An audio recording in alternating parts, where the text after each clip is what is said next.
سلام. امروز هم قراره 3 حرف انگلیسی یاد بگیریم. اگه درسای قبلی رو هنوز ندیدین، میتونین از لینک بالا اول برین و اونا رو تماشا کنین. تو این درس قراره حروف انگلیسی M، N و O رو یاد بگیریم. خب، بریم سراغ درس جدید.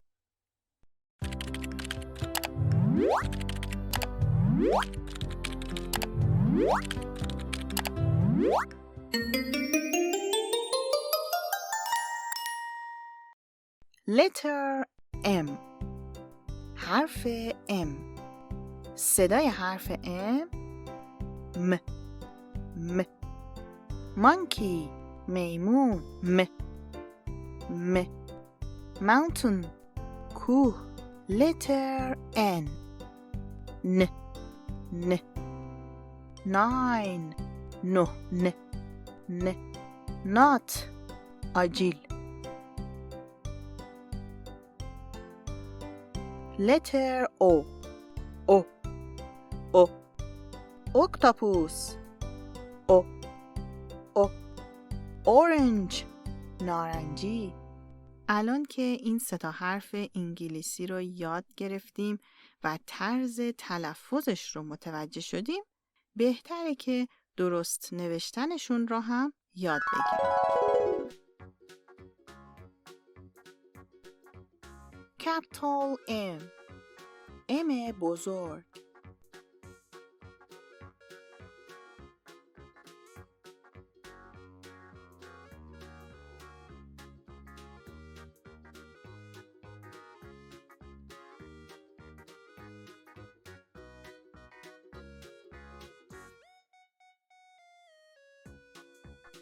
small M.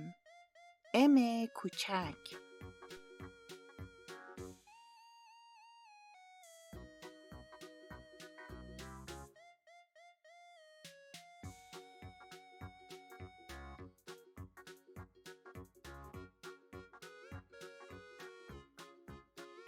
capital N. N بزرگ.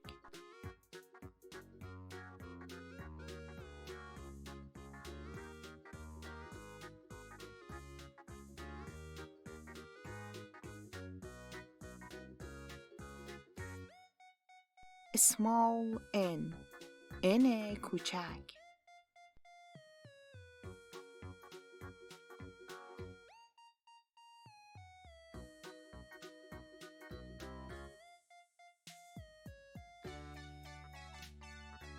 capital O. O بزرگ.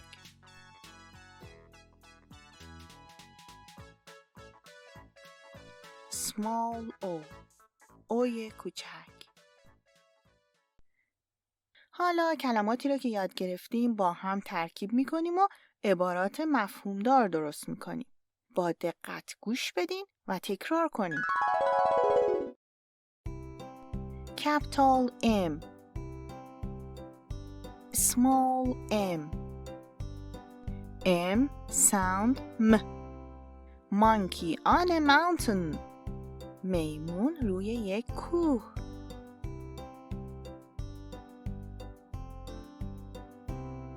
capital N. small N.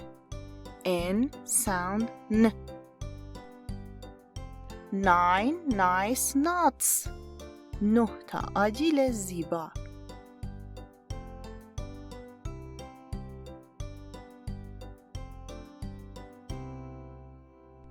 capital O. small O. O sound O. Look, an orange octopus.